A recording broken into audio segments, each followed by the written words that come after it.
Родителите на 2-годишната Мерал разбират, че страда от рядкото заболяване, когато е едва на 6 месеца. При пациентите като Мерал с синдрома на Жун, гръдният кош не расте, придобива специфичната форма на камбана и води до проблеми с дишането.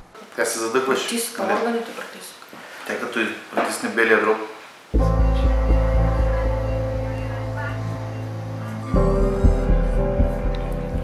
Имахме едно дете преди нея, момиченце, което почина от същия синдром, който беше доста по-развит. Нали? Там 2008 година изобщо нищо не се знаеше за това нещо.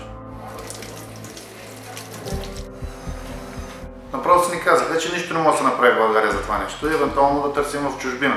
Чрез медиите родителите на Мерал разбират за уникална операция, извършена от медиците в Пирогов, и решават да се обърнат към тях. Надежда на родителите дават професор Дребов и доктор Кацаров. Професор Дребов вече спря едно изкривяване в напреднал стадий. Не се очаква във всеки един момент да притиска органите. Тя пропълзя, тя след операцията, защото тя не беше пълзяла. След като й сложиха имплантите, след като й свалиха, като зарасна, и тя пропълзя на 2 години.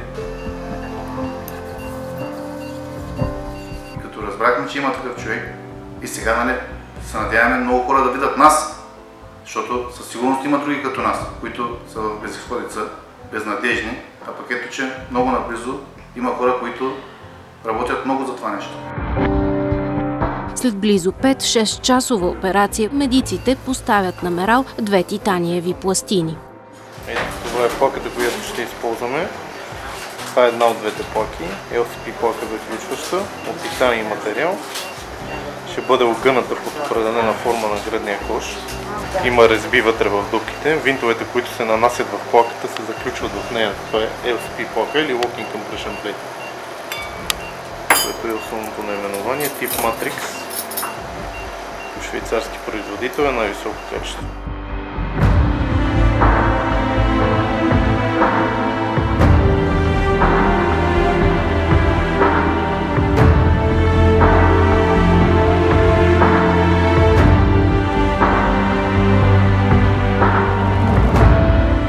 Чрез пластините гръдният кош на момиченцето е разширен. Средствата за титаниевите пластини са осигурени изцяло от Фонда за лечение на деца.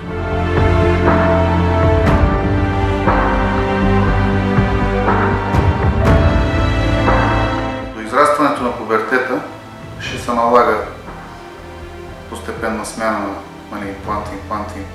С професор Дребов, пък и с доктор Кацаров, които са големи професионалисти и големи хора, се надяваме всичко да върви успешно.